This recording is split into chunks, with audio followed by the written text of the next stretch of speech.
ఒక cinema hit కావడానికి చిత్ర బృందం మొత్తం కృషి ఉంటుంది, కానీ అదే ఫ్లాప్ అయితే దానికి ఎక్కువ బాధ్యత కథానాయకుడిగా తనపైనే ఎక్కువ ఉంటుందని గతంలో ప్రిన్స్ మహేష్ బాబు పలు సందర్భాల్లో చెప్పారు. మరి బ్రహ్మోత్సవం సినిమా ఫలితం ఎవరి అకౌంట్లోకి వెళ్తుంది? భారీ అంచనాలు ఉన్న ఈ సినిమా బాక్సాఫీస్ వద్ద ఆశించిన ఫలితం అందుకోలేక సినీ అభిమానులను, ప్రిన్స్ ఫ్యాన్స్ ను పూర్తిగా నిరాశపరిచింది. దీంతో మహేష్ దీనిపై ఏం కామెంట్ చేస్తారో అన్న ఆసక్తి సర్వత్రా నెలకొంది. అయితే ఒక ప్రముఖ దినపత్రిక మహేష్ మాటగా బ్రహ్మోత్సవం ఫలితం గురించి ప్రచురించింది.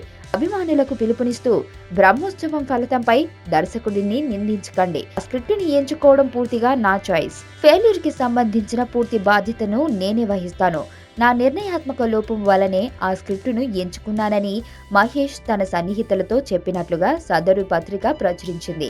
నిజానికి బ్రహ్మోత్సవం విడుదలకు ముందే పలు ఇంటర్వ్యూలలో ప్రిన్స్ ఈ విషయాన్ని ప్రస్తావించారు. హీరో అంటూ ఒప్పుకోకుంటే అసలు సినిమా రూపాంతం చెందదు కదా, అందుకని ఒక సినిమా ఫెయిల్ అవ్వడానికి ప్రధానంగా హీరోనే కారణమంటూ ఇది తన వ్యక్తిగత అభిప్రాయంగా ప్రిన్స్ చెప్పుకొచ్చారు. బ్రహ్మోత్సవం విషయంలో జరిగింది కూడా అదేనన్న విషయాన్ని తాజాగా ధృవీకరించారని తేటతెల్లమవుతుంది. హాలిడే కోసం లండన్ వెళ్తూ ఈ మంచి మాటలను అభిమానుల చెవిన పడేయాలని భావించారో ఏమో గానీ ప్రిన్స్ ఆలోచనలకు ఫ్యాన్స్ ఫిదా అవుతున్నారు.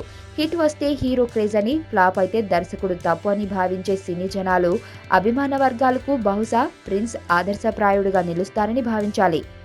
లండన్ నుండి తిరిగి జూన్ 20వ తేదీన రానున్న మహేష్ తన తదుపరి సినిమా మురుగదాస్ దర్శకత్వంలో నటించబోయే సినిమా కోసం సిద్ధమవుతారు. ఈ సినిమాతో ప్రిన్స్ మళ్లీ బౌన్స్ బ్యాక్ అవుతారని అభిమానుల ఆకాంక్ష. వైలెన్స్ లేకుండా చూడగలిగే లవ్ స్టోరీలు ఎప్పుడు వస్తాయి కదా. నీలో ఈ కోణం కూడా ఉందని నాకు తెలీదు. Adventure time. నిన్ను పెళ్లి చేసుకోవాలి, ఐశ్వర్య తెలివిగా చంపాలి. నాకు తెలిసి ఒక్కడే శత్రువు ఉన్నాడు. నేరం బయటపడే ఛాన్సే లేదు.